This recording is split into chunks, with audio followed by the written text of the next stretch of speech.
ಕನ್ನಡಿಗರ number 1 choice Kannada matrimony. ನಿನ್ನೆ ದೇಶದ ಪ್ರಧಾನಮಂತ್ರಿ ನರೇಂದ್ರ ಮೋದಿ ಅವರು ಆರ್ವಿ ರೋಡ್ ಟು ಬೊಮ್ಮಸಂದ್ರ ಹಳದಿ ಮೆಟ್ರೋ ಮಾರ್ಗವನ್ನ ಉದ್ಘಾಟನೆ ಮಾಡಲಿಕ್ಕೆ ಬಂದಂತಹ ಸಂದರ್ಭದಲ್ಲಿ ಮೋದಿ ಅವರಿಗೆ ರಾಗಿಗುಡ್ಡದಿಂದ ಎಲೆಕ್ಟ್ರಾನಿಕ್ ಸಿಟಿವರೆಗೂ ಕೂಡ ಲೋಕೋ ಪೈಲಟ್ ಅಂದ್ರೆ ಸಾರಥಿ ಆಗಿದ್ದಂತಹ BMRCL ನ ವಿನುತಾ ಅವರು ನನ್ನ ಜೊತೆಲಿದ್ದಾರೆ. ನಾನು ಅವ್ರನ್ನೇ ಮಾತಾಡ್ತಾ ಹೋಗ್ತೀನಿ. ಮೇಡಮ್, ನರೇಂದ್ರ ಮೋದಿ ಅವರಿಗೆ ನಿನ್ನೆ ಸಾರಥಿ ಆಗುವಂತ ಒಂದು ಅವಕಾಶ ಸಿಕ್ಕಿತ್ತು, ನಿಮಗೆ ಹೇಗೆ ಅನ್ನಿಸ್ತು ಮೇಡಮ್? ನಮಸ್ಕಾರ, ನನ್ನ ಹೆಸರು ವಿನುತಾ. ನಿನ್ನೆ ನಾನು ಡಾಕ್ಟರ್ ನರೇಂದ್ರ ಮೋದಿಜಿ ಅವರು ಹತ್ತಿದ್ದ ಟ್ರೈನ್ಗೆ ನಾನು ಸಾರಥ್ಯ ವಹಿಸಿದ್ದೀನಿ. ಇದು ನನಗೆ ತುಂಬ ಹೆಮ್ಮೆಯ ವಿಷಯ ಆಗಿದೆ ಮತ್ತು ತುಂಬ ಖುಷಿ ಆಗತ್ತೆ. ತಾವು ಕೂಡ ನಿನ್ನೆ ಸಂಚಾರವನ್ನ ಮಾಡಿಸಿದ್ರಿ ಮೋದಿಯವರಿಗೆ. ಮೋದಿಯವ್ರನ್ನ ನೋಡಿದ ನಂತರ ತಮ್ಗೆ ಹೇಗೆ ಅನ್ನಿಸ್ತು ಮೇಡಮ್? ಮೋದಿ ಅವ್ರನ್ನ ನೋಡಿದ ತಕ್ಷಣ ನನಗೆ ತುಂಬ ಖುಷಿ ಆಯಿತು. ತುಂಬ ದಿನಗಳಿಂದ ನಾನು ಕಾದಿದ್ದ ಈ ಒಂದು ಕನ್ನಡ ಮ್ಯಾಟ್ರಿಮೋನಿಯಲ್ಲಿ ಹೇರಳವಾದ ಚಾಯ್ಸ್ ಇದೆ. ಲಕ್ಷಾಂತರ ಜನರಿಗೆ ನಮ್ಮ ಕನ್ನಡ ಮ್ಯಾಟ್ರಿಮೋನಿ ಮೂಲಕ ಮದುವೆ ಆಗಿದೆ. ಇದಕ್ಕಿಂತ ಬೇರೇನ್ ಬೇಕು? ಕನ್ನಡಿಗರ ನಂಬರ್ 1 ಚಾಯ್ಸ್ ಕನ್ನಡ ಮ್ಯಾಟ್ರಿಮೋನಿ. ಕ್ಷಣ ನನಗೆ ನಿಜ ಆಗಿದ್ದ ಕ್ಷಣ ಅದು.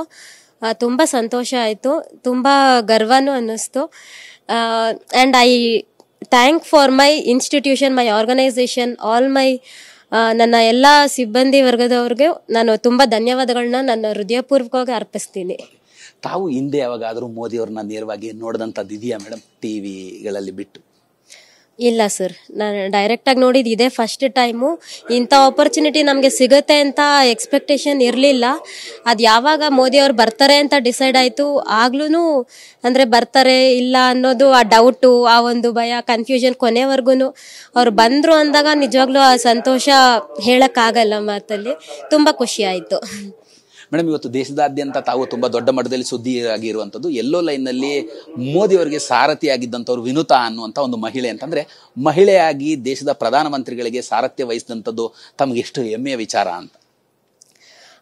ತುಂಬ ಹೆಮ್ಮೆ ಆಗತ್ತೆ. ಆದರೆ ಇದಕ್ಕೆ ಕಾರಣವಾಗಿದ್ದು ನಾನು ಈ BMRCL ಅನ್ನೋ ದೊಡ್ಡ ಸಂಸ್ಥೆಯಲ್ಲಿ ನಾನು ಕೆಲಸ ಮಾಡ್ತಿರೋದು. ಇದಕ್ಕೆ ಅವಕಾಶ ಕೊಟ್ಟ ನಮ್ಮ ಸೀನಿಯರ್ಸು, ನಮ್ಮ ನಮ್ಮ ಅಧಿಕಾರಿಗಳಿಗೆ ನಾನು ತುಂಬ ಧನ್ಯವಾದಗಳನ್ನ ಹೇಳ್ತೀನಿ. ತಾವು ಮೆಟ್ರೋದಲ್ಲಿ ಎಷ್ಟು ವರ್ಷಗಳಿಂದ ಲೋಕೋ ಪೈಲಟ್ ಆಗಿ ಕೆಲಸ ಮಾಡ್ತಾ ಇದ್ದೀರಾ ಮೇಡಮ್? ನಾನು ಕಳೆದ 9 ವರ್ಷಗಳಿಂದ ಲೋಕೋ ಪೈಲಟ್ ಆಗಿ ಮಾಡ್ತಾ ಇದ್ದೀನಿ. ನಾನು ಇದುವರೆಗೂ ಹಸಿರು ಮಾರ್ಗದಲ್ಲಿ ಮಾಡ್ತಾ ಇದ್ದೆ, ಇವಾಗ ಹಳದಿ ಮಾರ್ಗಕ್ಕೆ ಚೇಂಜ್ ಆಗಿದ್ದೀನಿ. ಇಲ್ಲಿ ಆಲ್ಮೋಸ್ಟ್ ಇವಾಗ ಇಲ್ಲಿ ಸ್ಟಾರ್ಟ್ ಆದಾಗಿಂದ ಇಲ್ಲಿ ಲೋಕೋ ಪೈಲಟ್ ಆಗಿ ವರ್ಕ್ ಮಾಡ್ತಾ ಇದ್ದೀನಿ. ಲೋಕೋ ಪೈಲಟ್ ಆಗಿ ಕೆಲಸ ಮಾಡುವಂಥದ್ದು ಮಹಿಳೆಯರಿಗೆ ಸುಲಭನಾ ಮೇಡಮ್? ಸರ್, ಕೆಲಸ ಮಾಡೋದು ಸುಲಭನೇ. ಏನಂದರೆ ನಮಗೆ ಟೈಮಿಂಗ್ಸು ಸರಿ ಮಾಡ್ಕೋಬೇಕು. ನಮ್ಮ ಶಿಫ್ಟ್ ಟೈಮಿಂಗ್ಸ್, ನಾವು ವರ್ಕ್ ಮಾಡೋದು ಶಿಫ್ಟ್ ಟೈಮಿಂಗ್ಸು.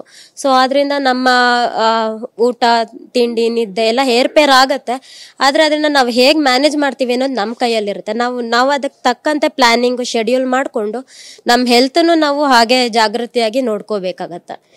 ನಿನ್ನೆ ಮೋದಿಯವ್ರ ಜೊತೆಯಲ್ಲಿ ಮಾತಾಡುವಂಥ ಅವಕಾಶ ಏನಾದ್ರು ನಿಮಗೂ ಸಿಕ್ಕಿತ್ತು ಅಂತ? ಕಾರಣ ಏನಂತ ಹೇಳಿದ್ರೆ, ಸಾಕಷ್ಟು ಜನ ಶಾಲೆ ಮಕ್ಕಳಿರ್ಬೋದು, ನಿಮ್ಮ ಮೆಟ್ರೋದ ಕಾರ್ಮಿಕರು, ಉದ್ಯೋಗಿಗಳಿಗೆಲ್ಲರಿಗೂ ಕೂಡ ಫಸ್ಟ್ನೇ ಕೋಚಲ್ಲಿ ಒಂದು ಸಂಚಾರ ಮಾತಾಡುವಂಥ ಅವಕಾಶ ಸಿಕ್ಕಿತ್ತು. ನೀವು ಲೋಕೋ ಪೈಲಟ್ ಆಗಿದ್ರೆ ಮೋದಿಯವ್ರು ಏನಾದ್ರು ನಿಮ್ಮ ಹತ್ರಕ್ಕೆ ಬಂದಂಥದ್ದು, ನೀವೇನಾದರೂ ಅವ್ರನ್ನ ಮಾತಾಡ್ತಂಥದ್ದು ನಡೀತಾ ಅಂತ? ನಡೀಲಿಲ್ಲ.